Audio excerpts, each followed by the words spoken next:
Hello Jharkhand, welcome to learners guide education. आज हम लोग बात करने वाले हैं general science related question, video का पार्ट नंबर 16। पेपर 1 और पेपर 3 से रिलेटेड मैं आपका प्रिपरेशन करा रहा हूँ, आपको अच्छे से पता होगा। प्लेलिस्ट विजिट कर लीजिएगा, टेलीग्राम जरूर ज्वाइन कीजिएगा। बहुत सारा मैं क्वेश्चन मैं करा रहा हूँ, आप लोग एक बार जाकर ज्वाइन कर लीजिएगा। पीडीएफ भी मैं वहीं पर प्रोवाइड करा देता हूँ आपको रिवीजन के लिए। बाकी यहाँ से क्वेश्चन जो देखने को मिलेगा वह जेएसएससी का जो प्रीवियस ईयर बहुत सारा एग्जाम होता है तो उसका क्वेश्चन है, तो बहुत अच्छे लेवल क्वेश्चन है। और मैं पहले ही बता चुका हूँ कि जो जेएसएससी सीजीएल है उससे आपको क्वेश्चन बहुत अच्छे लेवल का पूछने वाली है। तो चलिए शुरू करते हैं। और हर एक वीडियो को देखा कीजिए आप लोग, सिर्फ हिंदी और इंग्लिश देखने से आपका सिलेक्शन नहीं हो जाने वाला है, सारा पार्ट इंपॉर्टेंट है। ओके, आपका हाथ का अगर एक भी उंगली अगर बर्बाद हो गया तो समझिए कि पूरा हाथ आपका अच्छा से परफॉर्म नहीं करेगा। तो फर्स्ट क्वेश्चन आता है, nuclear reactor works on the principle of. Nuclear reactor के बारे में बताना है कि कौन सा प्रिंसिपल पे कार्य करता है। न्यूक्लियर डिफ्यूजन विसरण पर, न्यूक्लियर फर्मेंटेशन या फिर नाभिकीय किण्वन, न्यूक्लियर फ्यूजन या फिर नाभिकीय विखंडन या फिर न्यूक्लियर फ्यूजन नाभिकीय संलयन। किस पे कार्य करता है न्यूक्लियर रिएक्टर? जैसे कि बहुत सारा न्यूक्लियर रिएक्टर था, मैं आपको चर्चा किया था। काकरापार गुजरात में हो गया, कैगा कर्नाटक में हो गया, कुंडकुलम तमिलनाडु में हो गया, तारापुर महाराष्ट्र में हो गया। तो ये सब बहुत सारे, नरोरा यूपी में, तो बहुत सारे न्यूक्लियर रिएक्टर देखने को मिलते हैं। ये सारे क्या करते हैं? ये सारा नाभिकीय विखंडन का यूज करते हैं। क्या करते हैं? नाभिकीय विखंडन का यूज करते हैं, यानी कि न्यूक्लियर फ्यूजन का रिएक्शन यूज करते हैं। फ्यूजन और फ्यूजन में आपको कन्फ्यूजन नहीं ना है फ्यूजन और फ्यूजन में कन्फ्यूजन नहीं होना चाहिए। देखिए यहाँ से क्या होता है, एक हैवी न्यूक्लियस है। क्या है? हैवी न्यूक्लियस है, यूरेनियम है 235। तो यूरेनियम पे एक न्यूट्रॉन से बॉम्बार्डमेंट किए, यानी कि इसको तोड़ना है। तो क्या हथौड़ा लेके दौड़ जाइएगा तोड़ने? नहीं ये जो यूरेनियम हथौड़ा लेके तोड़ने से नहीं होगा, इसको न्यूट्रॉन से इसको हिट करना पड़ेगा। तो न्यूट्रॉन से जब हिट कीजिएगा तो एक स्मॉल दो न्यूक्लियाई में टूट जाएगा। एक बेरियम बन गया, एक क्रिप्टॉन बन गया।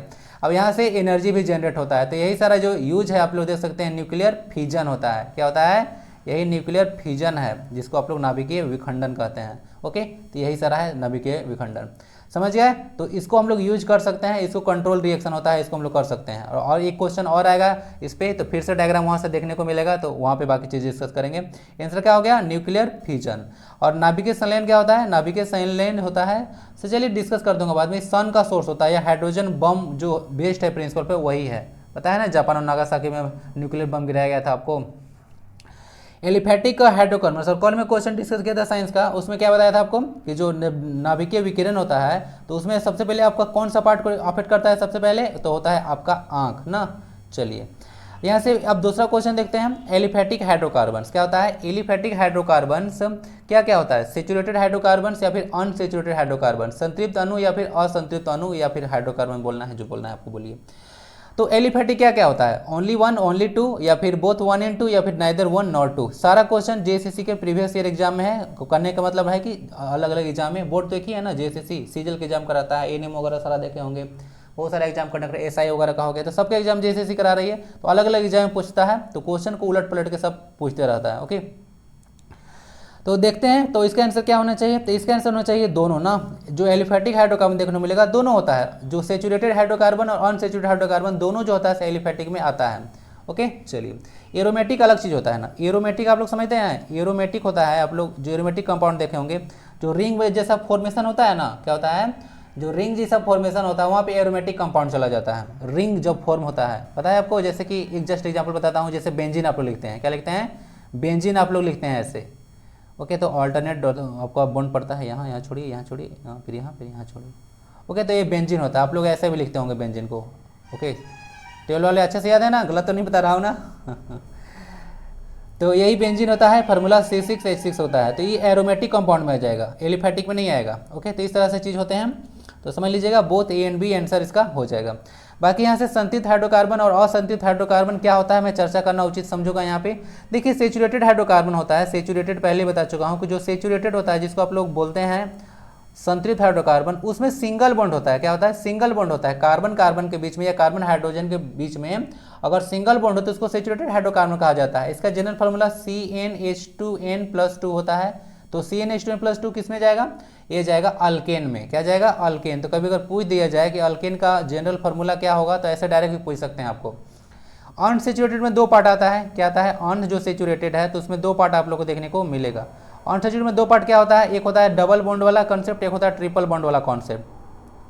तो ध्यान दीजिएगा, तो क्या होगा? तो इसका जनरल फार्मूला होता है CnH2n होगा इसका अल्कीन का, और CnH2n-2 होगा अल्काइन का। तो अल्कीन और अल्काइन बन जाता है अनसेचुरेटेड में। बात समझ में आ रहा है? तो इसमें ट्रिपल होता है, इसमें डबल होता है। इसमें n बराबर, दोनों में 2 से लेंगे ना, इसमें n बराबर 2 से लेंगे, इसमें से भी और इसमें से भी। क्लियर? तो देख लीजिएगा इसको, अल्केन वगैरह में एल्केन में n इक्वल टू 1 से लेते हैं, तो इसमें सिंगल बॉन्ड होता है। और एक क्वेश्चन यहाँ से और भी मतलब मुझे लगता है कि पूछा जा सकता है, जैसे कि आप लोग समझिए, जैसे कि मान लेते हैं कोई स्ट्रक्चर दे दिया जाए, क्या दिया जाए? स्ट्रक्चर। जैसे कि समझते हैं ब्यूटेन है, क्या है? C4H10, जो कि आपका एलपीजी का मेन कंटेंट होता है। क्या होता है? एलपीजी का मेन कंटेंट होता है ब्यूटेन और प्रोपेन। तो यहाँ से अगर इसको दे दें और पूछेंगे आपसे कि नंबर ऑफ कोवैलेंट बॉन्ड निकालिए, ऐसे भी क्वेश्चन पूछा जा सकता है। क्या होता है? नंबर ऑफ कोवैलेंट बॉन्ड निकालिए, ठीक है ना। कोवैलेंट बॉन्ड समझते हैं ना, कार्बन कार्बन हाइड्रोजन के बीच जो बॉन्ड होता है उसको निकालने के लिए बोला जाएगा। तो C4H10 देखिएगा तो CnH2n+2 फार्मूला पर है, यानी कि अल्केन है ना। इसका स्ट्रक्चर अगर बनाया जाए तो ऐसे बनता है, देख लीजिएगा, कार्बन कार्बन के बीच में, और कार्बन का वैलेंसी 4 होता है, तो ऐसे ऐसे पूरा किया जाता है। आप पढ़े हैं ना, जब सर पढ़ा रहे थे, गुप्ता जी, मेहता जी, वर्मा जी, शर्मा जी, दुबे जी, उस समय कहाँ थे? बात कर रहे थे क्या? तो ऐसे था ना, तो क्या हुआ? ऐसे हो गया। तो इसमें अगर पूछा जाए कि कोवैलेंट बॉन्ड कितना हो गया, तो 1 बॉन्ड, 2, 3, 4, 5, 6, 7, 8, 9, 10, 11, 12, 13, तो इस तरह से काउंट कर लीजिएगा, 13 बॉन्ड आ जाएगा। बात समझ में आ रहा है? तो इस तरह से बॉन्ड अगर काउंट करने के लिए आ जाए तो ये भी क्वेश्चन पूछा जा सकता है, संभावना बनता है। ओके, तो याद रखिएगा, ऐसे ऐसे क्वेश्चन पूछा जा सकता है। आंसर क्या हो गया? बोथ 1 और 2। बाकी एलपीजी का तो मैं, चलिए एक क्वेश्चन आएगा तो वहाँ पे चर्चा करेंगे। Where do we use the property of persistence of vision? अब बताते हैं persistence of vision आखिर होता क्या है। जैसे कोई चीज़ को आप लोग बार बार देखते हैं ना, कोई भी चीज़ को अगर बार बार देखते हैं तो लगता है ना कि आपको कि मोशन में है वो। क्या लगता है? कि आप जैसे मोशन में है, वही चीज़ को अगर बार बार देखते हैं। ऐसा क्यों होता है? समझिए, हमारा जो आँख होता है रेटिना पर, वह कोई भी ऑब्जेक्ट आप देखते हैं तो उसका इमेज 1/16 ऑफ सेकेंड पर रहता है। कितना? 1/16 सेकेंड तक इसका इफेक्ट रहता है हमारे रेटिना पर। रेटिना पर इमेज कैसा बनता है? उल्टा बनता है, बताया था ना। अच्छा, एक स्टूडेंट कल बोल रहे थे कि वीडियो में थोड़ा स्पीड साउंड, तो स्पीड ज़्यादा है। ज़्यादा स्पीड है क्या? मैंने चलिए थोड़ा सा, चलिए ओके, ज़्यादा स्लो चलूँगा तो बहुत लेट हो जाएगा। ओके, घंटा 2 घंटा हो जाएगा, तो आप लोग बैठते बैठते नींद आ जाएगा आपको वीडियो देखते देखते। तो 1/16 of second, first time, second time, third time अगर देखिएगा तो प्रॉब्लम नहीं होगा ना, एंजॉय कीजिए। तो 1/16 ऑफ सेकेंड तक हमारा रेटिना पर उसका इफेक्ट रहता है। किसका? कोई भी इमेज देखते हैं उसका। और वही इमेज को अगर बार बार दिखाया जाता है तो आपका जो है परसिस्टेंस ऑफ विजन वहाँ पे काम करता है। आपको लगता है कि वह जो है मोशन में है। तो मोशन पिक्चर का नाम लोग सुने होंगे। तो यही जो है दीर्घ स्थायीपन जो है, परसिस्टेंस ऑफ विजन जो है, वह सिनेमेटोग्राफी में यूज होता है। कहाँ पे? सिनेमेटोग्राफी वगैरह में आप लोग देखने को मिलेगा, यूज होता है। सिनेमेटोग्राफी का स्पेलिंग गलत है ना, सही प्रोवाइड करा दूंगा। जैसे कि इमेज को यहाँ से देखिए, यही इमेज को बार बार देखिएगा ना, तो आपको लगेगा ना कि ऐसे ही मोशन में है। क्या है? मोशन में है। तो यहाँ पे परसिस्टेंस ऑफ विजन काम करता है, तो इसको याद रखिएगा, बहुत इंपॉर्टेंट क्वेश्चन है। कहाँ पे? सिनेमेटोग्राफी जो है, स्पेलिंग यहाँ पे गड़बड़ है ना, उसको सही प्रोवाइड करा दूंगा। क्या है? जो है सिनेमेटोग्राफी में परसिस्टेंस ऑफ विजन का यूज होता है, तो इसको याद रख सकते हैं। बाकी विजन के लिए बताया था ना, 25 सेंटीमीटर मिनिमम डिस्टेंस है जहाँ तक आप बिना स्ट्रेन के देख सकते हैं। और आपका आँख का जो लिमिट है वह 25 से लेकर इनफाइनाइट डिस्टेंस तक देख सकता है। जैसे कि मैं पहले ही बताया था कि आपका जो अर्थ का मतलब सरफेस है उससे सन कितना दूर है? 15 करोड़ जो किलोमीटर, युग सहस्त्र योजन पर भानु, सुने हैं ना, तो 15 करोड़ किलोमीटर आता है। तो वहाँ से आप सन को देख पा रहे हैं, यानी कि आपका आई का जो रेंज है बहुत ज़्यादा है, इनफाइनाइट डिस्टेंस तक देख सकता है। वो छोटे छोटे तारा दिखते हैं, वो सबके करोड़ों लाखों मील में दूर हैं, लाइट ईयर में डिस्टेंस नापते हैं हम लोग। तो वहाँ से देख सकते हैं। तो आई का आपका जो रेंज हो जाता है 25 से लेकर इनफाइनाइट तक होता है। इसी को आपको विजिबल रेंज बोलते हैं। मतलब विजिबल रेंज अपना आई के लिए, अलग अलग कलर के लिए नहीं, तो उसको विजिबल रेंज अलग हो जाएगा। विजिबल लाइट का रेंज तो 400 से 700 नैनोमीटर होता है।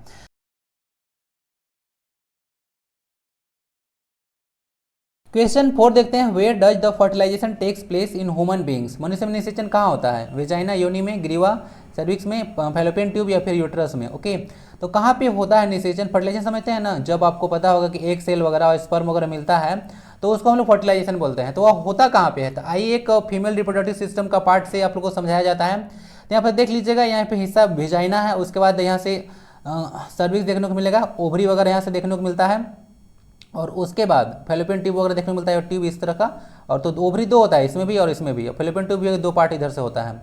और यहाँ से देख सकते हैं सब यूट्रस वगैरह यहाँ पे इसका पार्ट है। तो जो फर्टिलाइजेशन होता है यहाँ से स्पर्म वगैरह इंटर करता है, स्पर्म वगैरह, उसके बाद आपका फैलोपियन ट्यूब में जो है ना, से फैलोपियन ट्यूब वगैरह में आपका फर्टिलाइजेशन होता है। तो आंसर जो है फैलोपियन ट्यूब ही हो जाएगा। क्या हो जाएगा? Fallopian tube. तो फैलोपियन ट्यूब में फर्टिलाइजेशन होता है। बाकी एक जो है से एक प्रोड्यूस करने का काम इसको ओवरी का है। ओवरी जो क्या करता है, वो एक को प्रोड्यूस करता है। और ओवरी जो है से दो इंपॉर्टेंट हार्मोन को प्रोड्यूस करता है, उसका नाम याद रख लीजिएगा। एक का नाम है एस्ट्रोजन और प्रोजेस्टेरोन। कौन सा? एस्ट्रोजन हार्मोन और प्रोजेस्टेरोन हार्मोन दो प्रोड्यूस करता है। कौन? ओवरी। क्लियर? तो ये सारा चीज़ हो गया। बाकी देख लीजिएगा, यही सारा चीज़ है। और क्या, हाँ, और उसके बाद जब फर्टिलाइजेशन होता है उसके बाद जाइगोट बनता है, आपको पता है। और उसके बाद भ्रूण को जो है, भ्रूण जो जाइगोट बनता है उसका जिसको ओवरी, यहाँ पे देख सकते हैं, यहाँ पे ये क्या है आपका यूट्रस, उसमें इम्प्लांट कर दिया जाता है। और एक क्वेश्चन और पूछते हैं कि जो बेबी को पोषण मिलता है, न्यूट्रिशन मिलता है, वह किससे मिलता है? तो उसका जो देखिएगा जो नाल होता है, जो बेबी का नाभि से कनेक्ट होता है, वो प्लासेंटा से, प्लासेंटा, वो एक लंबा जैसे का नली जैसा कनेक्ट होता है, तो उसको प्लासेंटा बोलते हैं ना। तो नली जो होता है उसको प्लासेंटा बोलते हैं। तो प्लासेंटा के थ्रू ही जो है से उसका पोषण मिलता है बेबी को। तो यहाँ से इंपॉर्टेंट क्वेश्चन क्या बन जाएगा? किससे पोषण मिलता है? प्लासेंटा से। फर्टिलाइजेशन कहाँ से होता है? बहुत इंपॉर्टेंट क्वेश्चन है ना, कि फर्टिलाइजेशन होता कहाँ पे? फैलोपियन ट्यूब में ही होता है। कहीं भी इधर भी वेजाइना वगैरह या फिर ओवरी वगैरह में नहीं होता है। तो सब याद रख लीजिएगा, ये सब नहीं, ओवरी तो एक प्रोड्यूस करता है। दूसरी बात, बेबी इंप्लांट कहाँ रहता है? तो यूट्रस में डेवलप वगैरह होता है बाद में यहाँ से। और ओवरी ऐसे एक को प्रोड्यूस करने का काम इसका है। ओके, चलिए। तो इस तरह से दो इंपॉर्टेंट हार्मोन याद रख लीजिएगा जो ओवरी प्रोड्यूस करता है, वो क्या है? एस्ट्रोजन और प्रोजेस्टेरोन। ओके, चलिए। और मेल का जो होता है, मेल का जो टेस्टिज होता है, वह टेस्टोस्टेरोन हार्मोन करता है ना। मेल का जो टेस्टिज होता है वह टेस्टोस्टेरोन हार्मोन जो है से प्रोड्यूस करता है। तो टीटी याद रख लीजिएगा। जो टेस्टिज होता है वह टेस्टोस्टेरोन हार्मोन होता है, मेल में होता है, और फीमेल में प्रोजेस्टेरोन और एस्ट्रोजन हार्मोन। ओके ना। तो आंसर क्या हो गया? आंसर हो गया फैलोपियन ट्यूब। एक क्वेश्चन देखिए यहाँ से और मैं बताना चाहूँगा कि जैसे कि आप लोग देखे होंगे कि जो आप लोग को अच्छे से पता होगा, जो मतलब जब मतलब मान लेते हैं कि मेरा 2 बेबी या 3 बेबी हो गया, तो उसके बाद आपको पता होगा ट्यूबोटोमी कराया जाता है। तो उसमें ना इसी को बांध दिया जाता है। क्या होता है? जो फैलोपियन ट्यूब होता है उसी को बांध दिया जाता है। तो उसके बाद क्या होता है? स्पर्म वगैरह इससे कनेक्ट नहीं हो पाता है, वहाँ से मतलब उससे मीट नहीं कर पाता है, तो फर्टिलाइजेशन नहीं हो पाता है। बात समझ में आ रहा है ना? तो इस तरह चीज़, तो फैलोपियन ट्यूब को ही बांध दिया जाता है, तो उसको ट्यूबोटोमी बोला जाता है। नसबंदी होता है ना। चलिए नेक्स्ट क्वेश्चन देखते हैं। Which body organ is surrounded by the meninges? देखिए मेनिंजेस है से उससे जैसे कौन सा बॉडी ऑर्गन जैसे सराउंड होता है, बॉडी का पार्ट बताना है कि कौन सा सराउंडेड होता है। मेनिंजेस क्या होता है आपको समझ में आ जाएगा, टेंशन ना लीजिए। देखिए मेनिंजेस होता है से इसका मतलब होता है, इसका संयोजन मेनिक्स होता है। मेनिन्स 3 मेम्ब्रेन्स इन्वॉल्व होता है, यानी कि किसी एक चीज़ है उस पर 3 बार लेयर चढ़ जाना। क्या होता है? 3 बार लेयर चढ़ जाना, उसको मेनिंजेस बोलते हैं। बात समझ में आ रहा है? तो किसमें 3 लेयर मेम्ब्रेन होता है? तो देखिए इसका आंसर होगा आपका D, brain and spinal cord ना। ब्रेन एंड स्पाइनल कॉर्ड जो है आपका, इसमें 3 मेम्ब्रेन आपका देखने मेरे को मिलेगा। यहाँ से मैं एक ब्रेन का फिगर उठाया हूँ, उसमें देख लीजिएगा 3 लेयर यहाँ पे पड़ा हुआ है, 1 2 3। तो यही सारा है। बाकी एक स्पाइनल कॉर्ड भी होता है, उसमें भी 3 लेयर चढ़ता है। तो देख सकते हैं जेसीसी जो है सब, जिससे बोर्ड जो है ना बहुत अच्छा लेवल का क्वेश्चन वगैरह पूछते हैं। ओके, तो एंजॉय कीजिए आप लोग वीडियो को। ओके, तो इनसे क्या हो गया? Brain and spinal cord. Okay, चलिए 3 लेयर होता है ना, तो याद रख लीजिएगा मेनिंजेस का मतलब। विच of the following can be produced in the nuclear fusion? फिर से वही बात है कि न्यूक्लियर फ्यूजन में आप लोग क्या प्रोड्यूस कर सकते हैं। तो आइए पहले चलते हैं यहाँ से। देखिए मैं पहले बताया था कि अगर यूरेनियम 235 को ब्रेक करना है तो हथौड़ा लेके इस पर दौड़िएगा नहीं, तो इसे क्या करना होगा? न्यूट्रॉन से इसको बॉम्बार्डेड करवाना पड़ेगा, यानी कि इस पर ठोकर देना पड़ेगा न्यूट्रॉन से। तो न्यूट्रॉन जाके इसको तोड़ेगा 2 स्मॉल न्यूक्लियस में। ओके, लाइटर न्यूक्लियस में बेरियम है और क्रिप्टन है ना, ये बोरॉन नहीं है ना, बोरॉन का सिंबल बी होता है ओनली। तो बेरियम और क्रिप्टन में इसको तोड़ेगा और एनर्जी भी बहुत सारा निकलेगा। तो उसके बाद न्यूट्रॉन प्रोड्यूस होता है। क्या होता है? न्यूट्रॉन वगैरह आप लोग देख सकते हैं प्रोड्यूस होता है। तो यही न्यूट्रॉन होता है। तो क्या आप लोग आंसर क्या आ गया? इसमें से क्या निकलता है? क्वेश्चन क्या पूछा था कि नाभिक के विघटन के समय से क्या उत्पादित होता है, क्या प्रोड्यूस होता है? तो यहाँ से न्यूट्रॉन्स हो जाएगा। क्या हो जाएगा? न्यूट्रॉन्स। प्रोटॉन्स वगैरह ये सब नहीं निकलता है, न्यूट्रॉन्स वगैरह ना। चलिए ओके, बाकी इलेक्ट्रॉन प्रोटॉन न्यूट्रॉन खोज किसने किया था? यह सब भूलेगा मैं, छोटा छोटा क्वेश्चन डाल देगा। इलेक्ट्रॉन, प्रोटॉन और न्यूट्रॉन। देखिए इलेक्ट्रॉन का तो जे टॉमसन आपको याद होगा, प्रोटॉन का आपका याद रखिएगा गोल्डस्टीन थे, और न्यूट्रॉन का चैडविक ना। तो इसको याद रख लीजिएगा ऐसे। Okay, clear? चलिए, और एक इलेक्ट्रॉन पर कितना चाहिए? इलेक्ट्रॉन और प्रोटॉन जो होता है ऐसे थोड़ा समझ लीजिएगा, जितना इलेक्ट्रॉन होता है उतना ही प्रोटॉन भी होता है। ये किसी मतलब एटम में अगर सोचिएगा, चाहिए मैं एलिमेंट की बात करूँ कि जितना जो प्रोटॉन होता है यानी कि जो एटॉमिक नंबर मतलब होता है ना जेड, तो जितना जेड होगा प्रोटॉन्स उतना ही आपको इलेक्ट्रॉन्स भी देखने को मिलता है। क्लियर? तो यही होता है। बाकी जो आपको देखते होंगे न्यूट्रॉन्स और प्रोटॉन्स दोनों की संख्या को मिलाकर न्यूक्लियॉन्स बोला जाता है ना। न्यूट्रॉन और प्रोटॉन्स को मिलाकर न्यूक्लियॉन्स कहा जाता है, नाभिक में होता है। आपको बताया था ना। ध्यान से देखा कीजिए वीडियो को, बहुत बहुत चीज़ें मैं आपको डिस्कस कर चुका हूँ अब तक ना। चलिए, तो यही सारा है। और इसमें ना मॉडरेटर के रूप में हम लोग देखिए हैवी वाटर वगैरह यूज करते हैं ना, D2O वगैरह यूज करते हैं हैवी वाटर, और क्या और जो है से ग्रेफाइट रॉड वगैरह का यूज किया जाता है मॉडरेटर के रूप में न्यूक्लियर रिएक्टर में ना, तो इसको याद रख लीजिएगा। अब थोड़ा सा ना डिफरेंस समझ लीजिएगा कि न्यूक्लियर फ्यूजन और फिजन में अंतर क्या होता है। फ्यूजन मतलब क्या होता है? फ्यूज कर जाना। फ्यूज में समझते हैं, फ्यूज मतलब होता है आपस में सब जुड़ जाना, तो उसको फ्यूज बोलते हैं। क्या होता है? फ्यूज होते हैं। जैसे बल्ब आप लोग होते हैं फ्यूज हो गया, तो फ्यूज में तो टूट जाता है, ऐसा नहीं है। ठीक है, फिजन मतलब टूटना होता है। फ्यूज मतलब क्या होता है? फ्यूज मतलब होता है आपका कि आपस में जुड़ जाना, तो फ्यूज कर जाना। देख लीजिए यहाँ से ट्रिटियम और ड्यूटेरियम वगैरह देखने को मिल रहा है आपको। तो ट्रिटियम और ड्यूटेरियम क्या होता है? तो इस वजह से हाइड्रोजन का समस्थानिक है, सब आइसोटोप्स है। तो मिलकर देखिएगा हीलियम एटम वगैरह जो है से न्यूट्रॉन और हीलियम एटम बनाता है, न्यूट्रॉन्स वगैरह यहाँ पे रिलीज होता है, बहुत एनर्जी निकलता है। ओके, ट्रिटियम जो है से इसका सिंबल T होता है, ड्यूटेरियम का सिंबल D होता है, और जो प्रोटोनियम होता है जिसको हाइड्रोजन में सिंपल बोलते हैं वो H होता है। तो हाइड्रोजन का 3 समस्थानिक है ना। समस्थानिक क्या होता है? आइसोटोप्स होता है, same atomic number but different mass number, तो उसको हम लोग आइसोटोप्स बोलते हैं। फ्यूजन तो समझा ही दिया ना। चलिए, अब इसमें फ्यूजन पे किस पे काम करता है? हाइड्रोजन बम याद रख लीजिएगा, और सन, दो चीज़ काम करता है। न्यूक्लियर बम बोलेगा तो आंसर लगा लीजिएगा। Which gas is primary constituent of both natural gas and biogas. ये क्वेश्चन देखिए मैं मतलब फ्लो में आपको बताते चलता हूँ ना, तो उसी से क्वेश्चन देखिए पास्ट में आया हुआ क्वेश्चन है। मैं तो सिलेबस पहले मतलब सिलेबस तो देखिए, हाँ सॉरी सिलेबस नहीं, मतलब क्वेश्चन तो इसको देखा नहीं था। अभी मैं क्वेश्चन देखा तो पता चला कि बहुत सारे क्वेश्चन तो पढ़ाया हुआ में से आ रहा है। तो आखिर क्वेश्चन आएगा कहाँ से भाई? क्वेश्चन का भी तो लिमिट होता है ना, सारी चीज़ तो मैं आपको बता रहा हूँ। और लिमिटेड पढ़ाई से कुछ नहीं होता है ना भाई, थोड़ा सा इस चीज़ को समझने की कोशिश कीजिएगा। लिमिट पढ़ाई से कुछ नहीं होता है, आपको गोता लगाना पड़ेगा भाई। मतलब लंबी रेस का घोड़ा बनिएगा तभी रेस जीत पाइएगा, नहीं तो एक दिन दौड़ के चाहिएगा तो थोड़ी ना आपका दौड़ निकल जाने वाला है। ओके, लंबी रेस का घोड़ा बनिए, थोड़ा हर एक चीज़ को ध्यान से डीप में जाइए, तब जाके मोती डीप में ही मिलेगा। तो which gas is primary constituent of both natural gas and biogas. तो नेचुरल गैस और बायोगैस का मेन कंपोनेंट आपको बताना है क्या होता है? ऑक्सीजन, हाइड्रोजन, मीथेन या फिर नाइट्रोजन, क्या होना चाहिए? इसका आंसर होगा मीथेन गैस। क्या होता है? मीथेन गैस है। फार्मूला क्या होता है? CH4। मैं तो बहुत बार बता चुका हूँ इसको। आप लोग मार्स गैस के नाम से जानते हैं। क्या होता है? मार्स गैस के नाम से जानते हैं। कोई आपसे पूछते हैं कि जो धान का खेत होता है तो उससे कौन सा गैस निकलता है, तो उससे ऐसे कौन गैस निकलता है? तो मीथेन गैस ही निकलता है। क्या होता है? मीथेन गैस यानी कि CH4 ही निकलता है। CH4 भी एक हाइड्रोकार्बन है। इसका देखिए स्ट्रक्चर ऐसे बनता है, स्ट्रक्चर ऐसे बनता है इसका, ऐसे। इसमें 4 ठो आपको कोवैलेंट बॉन्ड देखने को मिलेगा ना, कोवैलेंट बॉन्ड देखने को मिलेगा 4। अच्छा, तब से कोवैलेंट बॉन्ड बोल रहा हूँ। कोवैलेंट बॉन्ड समझ में आ रहा है ना? जहाँ पे शेयर पेयर ऑफ इलेक्ट्रॉन्स है ना, इलेक्ट्रॉन का शेयरिंग से जहाँ पे जो बॉन्ड बनता है उसको बोलते हैं हम लोग covalent bond. Sharing of electron से शेयर्ड पेयर ऑफ इलेक्ट्रॉन होता है, वहाँ पे कोवैलेंट बॉन्ड बनता है। अगर थोड़ा सा मैं चर्चा करूँ तो थोड़ा सा समय दीजिए ना, घबराइए नहीं ज़्यादा, उतना टेंशन नहीं लेते हैं। जैसे कि मान लेते हैं कार्बन है, इसका वैलेंसी कितना होता है? 4। क्या होता है? 4।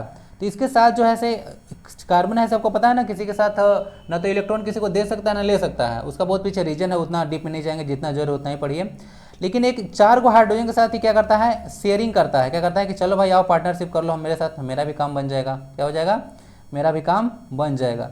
और उसके बाद देख लीजिए यहाँ से हाइड्रोजन हो गया, अब इसका 8 मिला दीजिए ऐसे करके, तो क्या हो गया? इसी तरह से जो है इसका शेयरिंग ऑफ इलेक्ट्रॉन से जो बॉन्ड बनेगा ना, तब ऐसे इसको जो है हम लोग इसको CH बॉन्ड ऐसे ऐसे चारों तरफ से सब चारों तरफ हाइड्रोजन लगा लीजिएगा, यह जो है कोवैलेंट बॉन्ड बन जाता है। ओके, तो इसी को बोला जा रहा है। बस समझ रहा है ना?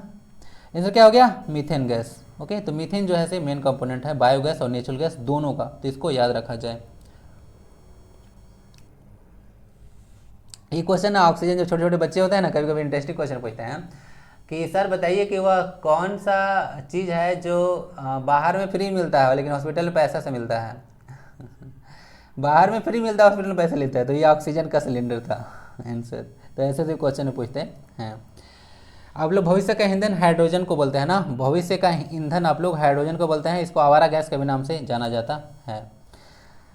नेक्स्ट क्वेश्चन को मूव करते हैं हम, समझ गया ना? Which of the following types of mirror is used as rear view mirror in automobiles और व्हीकल्स।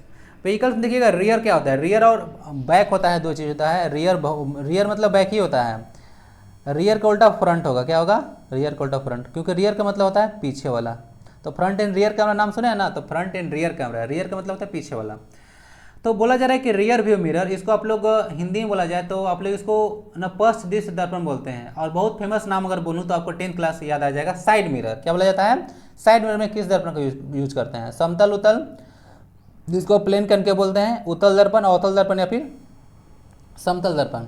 तो याद आ रहा है कुछ, किसका यूज किया जाता है, तो कॉन्वेक्स मिरर का यूज किया जाता है, किसमें, आप लोग पीछे देखने के लिए।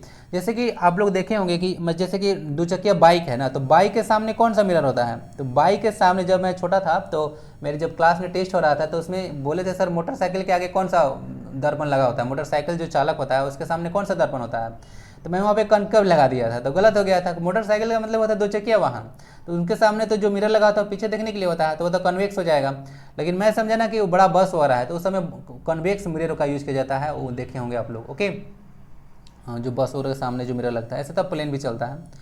क्या हो गया, इसके जो है से आपका आंसर हो गया कन्वेक्स मिरर, यानी कि उत्तल दर्पण का आप लोग यूज करते हैं, साइड मिरर यानी कि पीछे के देखने के लिए। अब इसका यूज आप लोग पीछे देखने के लिए क्यों करते हैं, डायग्राम लिया हूँ या नहीं लिया हूँ, नहीं लिया हूँ तो थोड़ा सा यहाँ पर चर्चा कर देता हूँ। आज इस पर क्वेश्चन और है ना, चलिए। जैसे कि मिरर देखे होंगे, जो कन्वेक्स मिरर है, तो इसमें आप लोग इमेज कहीं भी रखिएगा, क्या रखिएगा, इमेज कहीं भी रखिएगा। इसका ना हमेशा जो है से यहाँ पे देखिएगा पी और एफ के बीच में इमेज जो है से बनाए जो डायग्राम, हमेशा जो है से पी और एफ के बीच में जो है से इसका जो है से इमेज बनता है, क्या बनता है, एक सी से पास होता है तो इमेज यहाँ पे कट करता है, इस साइड में बनता है इमेज ना।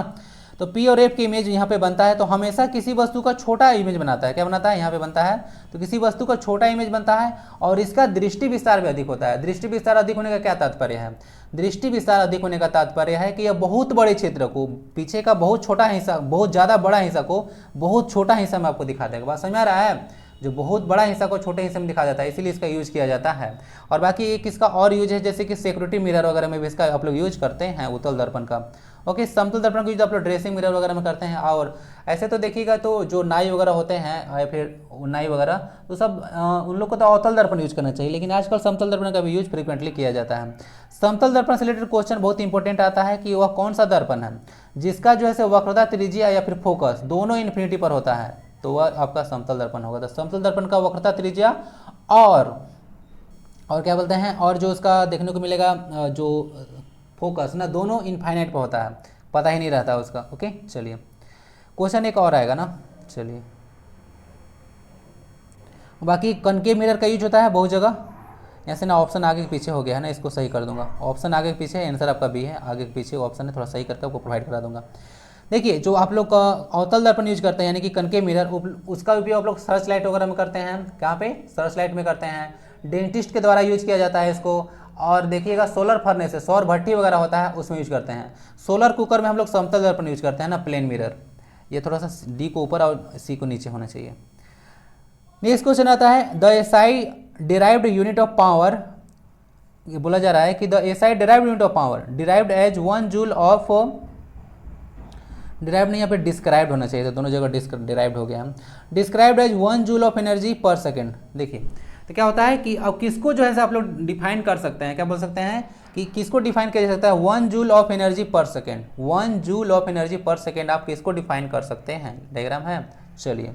तो 1 joule of energy per second को हम लोग पावर को डिफाइन करते हैं, क्या होता है, पावर को डिफाइन कर सकते हैं। तो मैं जब पढ़ाता हूँ लोगों को तो मैं सीधे सीधे बताता हूँ, पेट याद रखना, क्या चीज, पेट, पीईटी, पेट। पेट मतलब power is equal to energy upon time. Okay, तो इसको याद रख सकते हैं आप लोग की पेट।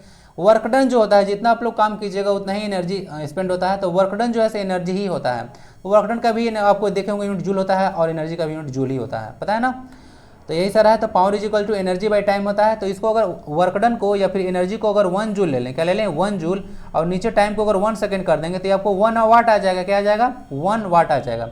तो वही बोला जा रहा था कि 1 वाट जो है किसको आप लोग डिफाइन कर सकते हैं, 1 जूल पर सेकेंड ना, क्या बोला चाहता है, 1 joule of energy per second किसको डिफाइन कर सकते हैं, तो हम लोग इसको वाट बोल सकते हैं। और हमेशा से याद रखिएगा, वाट जो है किसका यूनिट है, यह पावर का यूनिट है, किसका है, पावर का यूनिट है, इसको याद रखा जाए। कभी कभी ने और पूछेंगे आपसे किलो वाट आवर, क्या होगा, किलो वाट आवर किसका यूनिट है, तो आप लोग वाट देख के इसको मत लगा लीजिएगा कि पावर है, किलो वाट आवर जो है एनर्जी का यूनिट है। अब इसको समझाता हूँ कि कैसे ऐसे होता है। जैसे कि फॉर एग्जांपल इसको थोड़ा सा इरेज करता हूँ और समझाता हूँ। जैसे कि मान लेते हैं कि पावर को ना, जैसे पावर यूनिट वाट हो गया, क्या हो गया, वाट, तो इसको हम लोग किलो वाट भी लिख सकते हैं, क्या लिख सकते हैं, किलो वाट। और टाइम को लेते हैं घंटा में, क्या लेते हैं, आवर में, तो किलो वाट आवर हो गया ना। तो यहाँ से पावर इंटू टाइम, यानी कि पावर में टाइम से मल्टीप्लाई हो गया, तो पावर में कभी भी टाइम से मल्टीप्लाई होगा तो वो तो आपका एनर्जी या वर्क डन दे देगा, क्या देगा, वर्क डन दे देगा। तो पावर और टाइम से जब मल्टीप्लाई हो गया तो वो एनर्जी का यूनिट बनता है। तो कभी भी अगर देखिए किलो वाट आवर दे दे या सिर्फ या दे दे जूल सेकंड, क्या दे दे, जूल सेकंड दे दे, तो वो आपका एनर्जी का यूनिट होगा, क्या, सॉरी, वाट सेकंड दे दे ना, क्या दे, वाट सेकंड दे दे, तो आपका एनर्जी का यूनिट होगा, ना कि पावर का। तो थोड़ा सा इसमें कन्फ्यूजन नहीं होना चाहिए, यहाँ पे वाट सेकंड होना चाहिए ना, किलो वाट या फिर वाट सेकंड या घंटा जो भी दे। एक चीज़ और याद रख लीजिएगा, यहाँ से जो 1 यूनिट बिजली आता है घर में, आप लोग देखे होंगे ना कि 10 यूनिट 20 यूनिट बिजली उठ गया, तो उसमें होता है 3.6 इंटू 10⁻6 जूल होता है। अगर 10⁻6 नहीं होगा तो यह मेगा होता है, क्या होता है, मेगा जूल ना, तो इसको याद रख लीजिएगा। ऐसे मेगा यूज होता है 10 लाख के बराबर होता है, मिलियन में आप लोग एम यूज करते हैं 10 लाख के लिए ना, एम। ओके, तो समझ चुके होंगे यही 1 यूनिट बिजली होता है। एक क्वेश्चन और आने वाला है ना, आज क्वेश्चन ना मज़ा आ गया, मैं देखा तो मतलब मैं जनरल में इसका पोर्शन बनाने वाला था आज, लेकिन क्वेश्चन देखा तो मुझे मज़ा आ गया, तो मैं सोचा कि चलो आज इसी को डिस्कस कर लिया जाए। नेक्स्ट क्वेश्चन आता है the slope of V I graph, क्या होता है, slope of V I graph for a conductor represent its. तो अगर वी आई ग्राफ का जो स्लोप होता है वो क्या बताता है, स्लोप मतलब ढाल होता है, तो उसका वी आई ग्राफ का ढाल क्या होता है, क्या बताता है। आइए देखते हैं, यहाँ पे यही है आपका जो ओम्स लॉ वगैरह के बारे में थोड़ा सा स्टडी करेंगे। तो क्या होता है, ओम्स लॉ जो होता है V डायरेक्टली प्रोपोर्शनल टू आई होता है, यानी कि जितने ज़्यादा करंट बढ़ेगा उतना ही ज़्यादा उसमें वोल्टेज में वृद्धि देखने को मिलता है।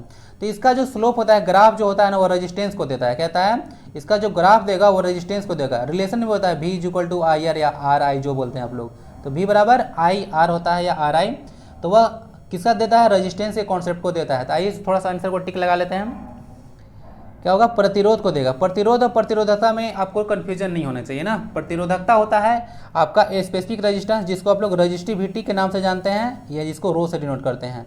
अब एक रिलेशन आपको पता है ना, R = ρL/A, क्या होता है, ρL/A।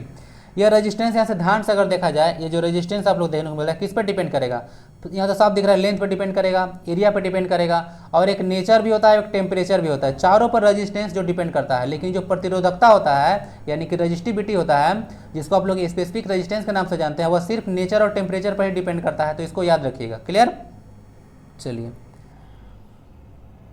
हो गया ना, और कुछ इतना याद रखा जाए। प्रतिरोध आपको पता करना है किसी तार का कि प्रतिरोध जो है से कितना है, तो उसके लिए ओम मीटर डिवाइस होता है, क्या होता है, ओम मीटर, नाम भी है ओम मीटर ना। और प्रतिरोधकता का यूनिट भी ओम मीटर ही होता है, और प्रतिरोध का यूनिट ओम होता है, ओम डिनोट करते हैं, ऐसे साइंटिस्ट का नाम है ना, ओम। नेक्स्ट क्वेश्चन तो यही सारा देख लीजिएगा, यही सारा एक यहाँ से पढ़ लीजिए थोड़ा सा, जो भी है से प्रोपोर्शनल होता है आई का, तो यही सारा लिखा हुआ है, V = IR होता है, कुछ न्यूमेरिकल्स भी डाल दिया गया था इसमें। क्वेश्चन छोटे छोटे ऐसे पूछ सकते हैं ना, थोड़ा सीजल में थोड़ा सा लेवल रहेगा भाई। क्वेश्चन मैं देख चुका हूँ 5 का, तो थोड़ा सा लेवल रहेगा। क्वेश्चन 11 देखते हैं, the phenomenon of scattering of light in gases and liquids was explained bye. Phenomenon बताना है कि जो स्कैटरिंग ऑफ लाइट होता है, प्रकीर्णन होता है, वह घटना किनके द्वारा समझाया गया था, S Radhakrishnan, CV Raman, JC Bose या फिर HJ भाभा। इसका जो देखिए समझाए थे प्रकाश के प्रकीर्णन की घटना, वह समझाते हैं CV रमन, याद है आपको। आइए थोड़ा सा समझाते हैं प्रकीर्णन वगैरह के बारे में। जैसे आप लोगों को पता होगा कि बहुत सारा कोलाइडल पार्टिकल्स होता है, बहुत छोटे छोटे कण होते हैं, तो उसके थ्रू जब लाइट पास करता है ना, तो वह लाइट जो है से स्कैटर होने लगता है, क्या होता है, लाइट जो है से स्कैटर होने लगता है, इसको स्कैटरिंग ऑफ लाइट बोलते हैं। जैसे कि आप लोग बहुत सारा फेनोमेना वगैरह का नाम सुने होंगे, टिंडल इफेक्ट स्कैटरिंग पर है, तो टिंडल इफेक्ट किस पे है, स्कैटरिंग पर। तो यहाँ से देख रहे ब्लू लाइट वगैरह है, बहुत ज़्यादा स्कैटरिंग वगैरह हो रहा है एटमॉस्फेयर में, तो ब्लू दिखता है। मैं पहले भी आपको बताया था कि स्कैटरिंग ऑफ लाइट होता है, जो प्रकीर्णन होता है, वह λ⁴ होता है। तो वेवलेंथ का जो है इन्वर्सली प्रोपोर्शनल होता है 4th पावर ऑफ लैम्डा, बताया था ना। यानी कि वेवलेंथ जिसका सबसे ज़्यादा होगा उसका जो स्कैटरिंग सबसे कम होगा, और जिसका वेवलेंथ सबसे कम होगा उसका स्कैटरिंग सबसे ज़्यादा होगा। तो रेड कलर का वेवलेंथ सबसे ज़्यादा होता है, तो वह सबसे कम स्कैटरिंग होता है, ज़्यादा स्कैटरिंग, सॉरी, रेड कलर का जो वेवलेंथ सबसे ज़्यादा होता है, इसीलिए इसका स्कैटरिंग सबसे कम होता है। और जो देखने को मिलता होगा जो वायलेट कलर है, उसका जो है वेवलेंथ सबसे ज़्यादा कम होता है, इसीलिए जो सबसे ज़्यादा इसका स्कैटरिंग होता है। तो यहाँ समझ लीजिए। तो फिर हमको ब्लू क्यों दिखता है, तो हमारा आई जो होता है से VIB होता है ना, VIB, 3rd नंबर B आता है ना, ब्लू कलर। तो विबग्योर आता है तो जो हमारा जो आई है वो ब्लू कलर के प्रति थोड़ा ज़्यादा सेंसिटिव है। क्या होता है? ब्लू कलर के प्रति थोड़ा ज़्यादा सेंसिटिव है, जिसके चलते जैसे हमको ब्लू कलर ज़्यादा दिखाई पड़ता है। बाकी यही फेनोमेना वगैरह देखने को मिलता है कि स्केटरिंग के चलते इसका कम स्केटरिंग होता है सबसे कम, तो जो है लॉन्ग डिस्टेंस ट्रेवल कर लेता है, इसलिए इसको सिग्नल वगैरह में आप लोग यूज करते हैं। अब यही कारण है कि सूर्य जो है सूर्योदय और सूर्यास्त के समय रेड प्रतीत होता है। ओके, समझ गया ना? तो चलिए बाकी सारे ऑप्शंस को आपके लिए बताता हूँ जो आपके लिए इंपॉर्टेंट पॉइंट है। आंसर होगा सीवी रमन हो गया। सीवी रमन जो है रमन इफेक्ट की जो खोज किए थे, रमन इफेक्ट की जो खोज किए थे वो 28 फरवरी 1928 में किए थे, और जिसके चलते क्या होता है, जिसके चलते जो है से इनको 1930 में नोबेल प्राइज मिला था। क्या होगा? 1930 में नोबेल प्राइज मिला था फिजिक्स के क्षेत्र में। टोटल नोबेल प्राइज 6 क्षेत्र में दिया जाता है। 28 फरवरी को लोग नेशनल साइंस डे मनाते हैं। क्या मनाते हैं? नेशनल साइंस डे मनाते हैं। तो याद रखिएगा इनका बर्थडे नहीं है, रमन इफेक्ट की खोज किए थे इसीलिए आप नेशनल साइंस डे 28 फरवरी को सेलिब्रेट करते हैं। और फर्स्ट टाइम जो नेशनल साइंस डे मनाया गया था 1987 में सेलिब्रेट किया गया था, तो इसको याद रख सकते हैं। बाकी एस राधाकृष्णन देखिएगा तो एक ऐसे तो आपको पता होगा कि आपके सेकेंड प्रेसिडेंट भी रहे थे आपके, ओके, एस राधाकृष्णन वगैरह। और एक राधाकृष्णन आयोग भी था ना, थोड़ा सा जीएस में घुस जाता हूँ। एक देखिएगा तो जो विश्वविद्यालय वगैरह होता है, विश्वविद्यालय यानी कि यूनिवर्सिटी वगैरह में, तो उसमें शिक्षा में सुधार के लिए एक आयोग का गठन था, तो राधाकृष्णन आयोग भी याद रख लीजिएगा। सीवरन हो गया। जेसी बोस एक यंत्र का नाम सुने होंगे, केस्की ग्राफ ना, जो कि पौधों में वृद्धि को नापता है, तो उसका आविष्कार किए थे। और एच.जे. भाभा के बारे में मिटा दूँ। एच.जे. भाभा याद रखिएगा, इनको बोला जाता है father of Indian nuclear program. Homi Jehangir Bhabha ना, भारत में जो परमाणु कार्यक्रम उनके जनक कहे जाते हैं ये। और होमी जो देखने को मिलेगा Bhabha atomic research centre, Bhabha atomic research centre जो है आपका ट्रॉम्बे में देखने को मिलेगा, मुंबई, ट्रॉम्बे मुंबई में देखने को मिलेगा। याद रखिएगा, बहुत सुपर इंपॉर्टेंट क्वेश्चन है। अब थोड़ा सा बात कर लेते हैं, बार बता दिया भाभा एटॉमिक रिसर्च सेंटर, थोड़ा सा विक्रम साराभाई बता देता हूँ ना। Vikram Sarabhai space centre, Vikram Sarabhai space centre ये तिरुवनंतपुरम में देखने को मिलेगा। तिरुवनंतपुरम कहाँ है बताइएगा जरा, देखता हूँ किसको इसको पता है या नहीं पता है। तिरुवनंतपुरम कहाँ पे है? छोड़िए, इसका स्पेलिंग लिख दीजिए। तिरुवनंतपुरम सबको पता होगा, इसका स्पेलिंग लिख दिया जाए तो विक्रम साराभाई स्पेस सेंटर, इनको बोला जाता है father of Indian space program. दोनों में कन्फ्यूजन नहीं होना चाहिए। Father of Indian space program, इनमें एस है तो समझ लिया स्पेस हो गया, इनमें बार्क है तो एटम, ए है तो एटम हो गया। क्लियर? तो ऐसा भी याद रख सकते हैं इनको। क्लियर? बाकी इसरो का हेडक्वार्टर आपको इधर कहीं नहीं देखने को मिलेगा, आप लोग देखने को मिलेगा बेंगलोर में, जिसको स्पेस सिटी साइंस सिटी बोलते हैं। के सिवन जो है सभी क्या है अभी वर्तमान में जो है से इसके चेयरमैन नहीं है, जानबूझ के बता रहा हूँ ताकि आप लोग गलत ना करें। अभी एस सोमनाथ बन चुके हैं नया, तो एग्जाम में अगर आएगा करंट अफेयर से तो टिक मत लगाइए के सिवन को। एस सोमनाथ अभी प्रेजेंट आप लोग को चेयरमैन देखने को मिलेंगे इसरो के। इसरो की स्थापना कब किया गया था? 15 अगस्त 1969 को ना। चलिए क्वेश्चन 12 देखते हैं। Two bulbs A and B rated 80 watt 200 volt and 50 watt 200 volt आज connected to parallel across a source of 200 volt. कहने का मतलब है 200 वोल्ट पावर सप्लाई से 2 बल्ब कनेक्ट किया गया है। इस पर रेटिंग दिया हुआ है, बल्ब देखिएगा तो उस पर आपको प्रिंट मिल जाएगा, इतना रेटिंग होता है, जितना वोल्टेज और पावर पे काम करेगा। तो उसका दिया हुआ है, तो उस रेटिंग दिया रहता है तो 200 वोल्ट से कनेक्ट किया हुआ है, तो उसमें बताना है कि जो बल्ब ए है उस पर जैसे करंट कितना होगा, कितना करंट उस पर फ्लो होगा, तो निकालना है। तो आइए सोल्व करते हैं। बल्ब ए पर है ना, पूछा है 80 वाट और 200 जो वोल्ट है उस पर हमको निकालना है। तो देख लीजिएगा 80 वाट और 200 वोल्ट वाला जो बल्ब है उस पर हमको रेटिंग निकालना है ना, तो इसको ध्यान रखिएगा। आइए देखते हैं, फॉर्मूला होता है P बराबर भाई, क्या होता है P बराबर भाई वी आई होता है, मतलब वोल्टेज इंटू करंट, मैं ऐसे सबको पढ़ाता हूँ। और I का वैल्यू होता है V बराबर आई आर, तो वहाँ से I का वैल्यू आ जाएगा आपको V बाई आर, तो यहाँ से P इक्वल हो जाएगा V स्क्वायर बाई आर। तो R का वैल्यू यहाँ से निकाल लिया जाए, रेजिस्टेंस R का value V square by P हो जाएगा, होगा ना, तो V स्क्वायर P हो जाए। और करंट का फॉर्मूला क्या होता है? I बराबर होता है, देखिएगा आप लोग, जैसे कि V बराबर आई आर होता है ना, तो I बराबर क्या हो जाएगा V अपॉन आर। तो V का वोल्टेज कितना था, जो सर्किट से वोल्टेज मिल रहा था 200 वोल्ट, क्या था 200 वोल्ट। इस R का वैल्यू होगा V स्क्वायर बाई P, तो V स्क्वायर कितना था, इसका भी 200 स्क्वायर था, और पावर है 80, इसका 80 वाट था पावर। सोल्व कर दीजिएगा, आपको देखिए 0 पॉइंट जो है से 4 आ जाएगा, कितना आ जाएगा 4 आ जाएगा। दिक्कत है क्या? एक 200 से 200 तो ऐसे कट गया, उसके बाद 0 से एक 0 कैंसिल किया जाए, 4 दूना 8, 4 5 20, 2 बाई 5 आ गया, तो 5 चौका 20, तो 0.4 नहीं आया, तो 0.4 करंट है तो एम्पियर आ जाएगा। तो इसको ऐसे सोल्व कर लीजिएगा। क्लियर? तो ऐसे इसको सोल्व करना है। देखिए पावर वगैरह से क्वेश्चन वगैरह आ सकता है, क्योंकि सीजीएल का एग्जाम है, इसीलिए मैं थोड़ा लेवल थोड़ा सा हाई करके पढ़ा रहा हूँ। समझ में आया नहीं आया? नहीं आएगा तो एक बार फिर से देख लीजिएगा, फिर नहीं आएगा तो बताइएगा, अलग से मैं वीडियो बना के प्रोवाइड करा दूंगा। तो 0.4 एम्पेयर इस पर होगा, करंट पास होगा। बी पर निकालना हो तो सिमिलरली कर लीजिएगा, वहीं से जहाँ पे 80 रखे थे वहाँ पे 50 रख लीजिएगा, बी पे पता चल जाएगा। फॉर्मूला याद रख लीजिएगा, P बराबर VI, ओके, यहाँ से निकल गया, भाई इसको याद रख लीजिएगा। एक P बराबर होता है एनर्जी बाई टाइम, पेट, याद बताया था ना, तो पेट और भाई को याद रख लीजिएगा। नेक्स्ट क्वेश्चन आता है क्वेश्चन नंबर 12 के बाद फिर से 12, मतलब क्या हो रहा है। ये क्वेश्चन नंबर 13 है।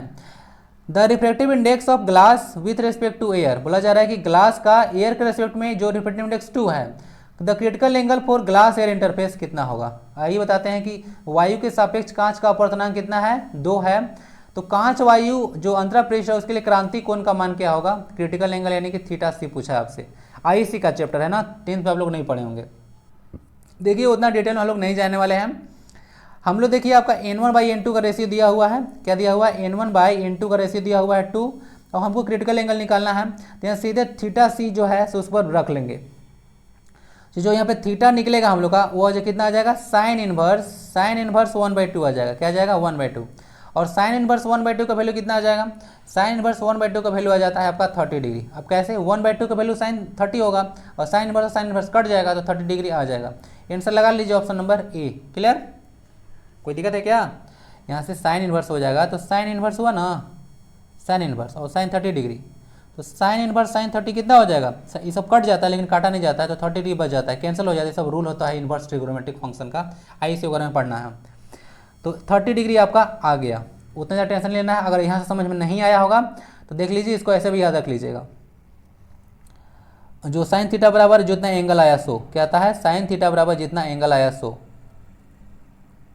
क्या बताया, जिसे अगर याद रखना होगा साइन थीटा सी और बराबर जितना आपका एंगल जो भी आया होगा जो N2/N1 होता है, ऐसे भी याद रख लीजिएगा। तो साइन थीटा सी कितना आ गया, साइन थीटा सी को साइन थीटा सी ही रख लीजिए। और जो बहुत में थोड़ा सा कमजोर भी स्टूडेंट होते हैं, थोड़ा सा मैनेज कीजिएगा आप लोग, सबको लेके चलना है। तो N2/N1 हो जाएगा। अब N2/N1 अगर हो गया तो यहाँ से 1/2 आ गया, क्या आ गया 1/2। और 1/2 अगर साइन का तो वैल्यू याद है ना, साइन 30 डिग्री का वैल्यू, तो साइन 30 डिग्री का वैल्यू 1/2 होता है। तो साइन से साइन कट जाता है, तो हम लोग काटते नहीं हैं जनरली, तो थीटा से आपका 30 डिग्री आ गया। तो ऐसे भी इसको कर लीजिएगा, नहीं समझ में आया होगा तो, जो आई से नहीं किए होंगे थोड़ा सा प्रॉब्लम हो जाता है। तो ये सारा कुछ चीज़ था, डायग्राम था यह। नेक्स्ट क्वेश्चन आता है, a mirror always forms virtual erect and diminished image of an real object, it must be a. बोला जा रहा है कि कोई एक ऐसा मिरर है जो हमेशा वस्तु का सीधा, हमेशा आभासी है, सीधा है और छोटा प्रतिबिंब बनाता है, तो वह क्या होगा, अवतल दर्पण, समतल उत्तल, उत्तल या फिर समतल दर्पण। तो इसका आंसर उत्तल दर्पण। अगर मैं चर्चा किया था ना, देख लीजिए 2 ही डायग्राम है, उत्तल दर्पण का है, कॉन्वेक्स मिरर का है। तो कॉन्वेक्स मिरर में सिर्फ 2 ही केस होता है, एक जब ऑब्जेक्ट इन्फिनिटी पर रहता है तब, और एक जब ऑब्जेक्ट जो है इन्फिनिटी या मिरर के बीच में रहता है तब। समझ में आ रहा है। तो दोनों दो केस में फर्स्ट में क्या होता है, इन्फिनिटी से रहता है तो इमेज है एफ पर बनता है, और अगर इन्फिनिटी से अलग रहेगा, मैं चर्चा किया था ना कि एफ और पी के इमेज बीच बन रहा है, तो यही देखिए इमेज यहाँ पे छोटा सा बनता है। तो हमेशा छोटा इमेज बनता है, आभासी होता है, और हमेशा जो है सीधा देखने को मिलता है ना। तो यही से याद रखिएगा, इसको कॉन्वेक्स मिरर में बनता है। क्या हो जाता है कॉन्वेक्स मिरर में, तो समझ गया ना। तो यही सारा है, इसीलिए इसका साइड मिरर यूज करते हैं। कोई भी ऑब्जेक्ट रहेगा उसका छोटा इमेज जो है से बना देता है, तो यही कॉन्वेक्स मिरर का यूज आप लोग साइड मिरर में करते हैं, रियर व्यू मिरर में। आंसर क्या हो गया, आंसर आपका हो गया, देख लिया ना, टिक लगाया था ना, उत्तल दर्पण हो गया, option number C, convex mirror. Next question को मूव करते हैं। नेक्स्ट क्वेश्चन आता है, where will be the image formed when an object is placed at an infinity from a convex mirror. Object को इन्फिनिटी पर रख देना है, क्या रखना है, ऑब्जेक्ट को आपको इन्फिनिटी पर रख देना है। तो आइए पिछला डायग्राम चलते हैं। देखिए यहीं से ऑब्जेक्ट को इन्फिनिटी पर रखा गया है ना, यहीं से इन्फिनिटी पे है, तो इसका इमेज कहाँ बनेगा, तो इसका इमेज फोकस से बनता है। कोई भी इमेज हो, चाहे आपको अगर बोल देगा ना कि इन्फिनिटी है, ध्यान दीजिएगा, इन्फिनिटी पर बोल देगा आपको कि कोई भी मिरर रहे, दर्पण रहे, लेंस रहे, कुछ भी रहे, बात समझ में आ रहा है। अगर इन्फिनिटी पे बोल दिया है तो उसका इमेज हमेशा एफ पर ही बनेगा, इसको याद रख लीजिएगा, गांठ बांध लीजिए, एफ पर ही बनने वाला और कहीं नहीं बनने वाला है। क्लियर। चलिए एक क्वेश्चन मैं यहाँ से बता देना चाहता हूँ, मिरर वगैरह थोड़ा सा अंदर जाके अगर क्वेश्चन पूछे साइंस रिलेटेड तो थोड़ा सा अंदर जाके पूछ सकते हैं ना, कि अगर सी से अगर कोई लाइट गुजरता है, क्या होता है मिरर में, अगर सी से कोई लाइट गुजरता है तो वो उसी पाथ पे रिटर्न हो जाता है ना, यानी कि मुड़ता उड़ता कहीं पे नहीं है। उसी तरह से लेंस में ऑप्टिकल सेंटर होता है, वो उधर से लाइट गिरेगा ना, जाएगा ना, तो सीधे जो है से पास हो जाता है। ये सब पता होगा आपको कि नहीं पता है, नहीं पता होगा तो याद रख लीजिएगा। Where will be the image formed when, तो हो गया आंसर, यही क्वेश्चन था कि एफ पर बनेगा, कहाँ बनेगा, एफ पर बनेगा, डायग्राम को थोड़ा समझा दिया आपको। अब स्नेल्स लॉ क्या होता है? स्नेल्स लॉ पढ़े हैं? रिफ्लेक्शन में होता है या रिफ्रैक्शन में होता है, इसका भी पता होना चाहिए। तो स्नेल्स लॉ बताइए, ratio of angle of incidence to the angle of reflection, आपतन कोण और अपवर्तन कोण का अनुपात होता है। Ratio of sine of angle of incidence to the angle of reflection only, या ratio of sine of angle of incidence to the sine of angle of reflection. चलिए ज़्यादा टाइम पास नहीं करते हैं, आज वीडियो तो लेट आप मिलेगा आपको। तो साइन के आपतन कोण क्या होता है? साइन के आपतन कोण और अपवर्तन कोण की जया का अनुपात होता है। क्या होता है? जया का अनुपात होता है sine of angle of incidence to the sine of angle of refraction. बात समझ में आ रहा है? तो सही आंसर सी होगा। तो यही होता है, आप लोग को देखने को मिलेगा, जो होता है साइन आई बटा साइन आर, यही होता है कांस्टेंट होता है। क्या होता है? यही होता है कांस्टेंट, यही स्नेल्स लॉ था। आपको पता होगा, ये सब आई से मिलेगा, थोड़ा सा एडवांस लेवल पढ़ाए हैं। तो आंसर नंबर सी हो गया। टोटल 16 क्वेश्चन आपको डिस्कस कर दिया आज, एक 12 का 12 ही रह गया था 2 टाइम, तो ऐसे ऐसे हो जाता है कभी कभी। तो यहाँ तक आते हैं तो जे जरूर लिखिए। बाकी वीडियो कैसा लगा जरूर बताएं, चैनल से जुड़ जाइए, लोगों को भी शेयर कीजिए और टेलीग्राम जरूर ज्वाइन कर लीजिएगा, रिक्वेस्ट कर रहा हूँ, ओके। तो ज्वाइन कर लीजिए, बहुत ज़्यादा फायदेमंद होगा। अच्छा, तो नहीं जुड़ना है तो लोगों को लगता है कि रिक्वेस्ट कर रहा है तो थोड़ा सा समझते हैं कि मेरा फ़ायदा है ना। चलिए अच्छी बात है, चलिए यही थिंकिंग रखते रहिए। स्वस्थ रहें, मत रहें, पढ़ाई लिखाई में व्यस्त रहें। मिलते हैं नेक्स्ट वीडियो में। वंदे भारतम।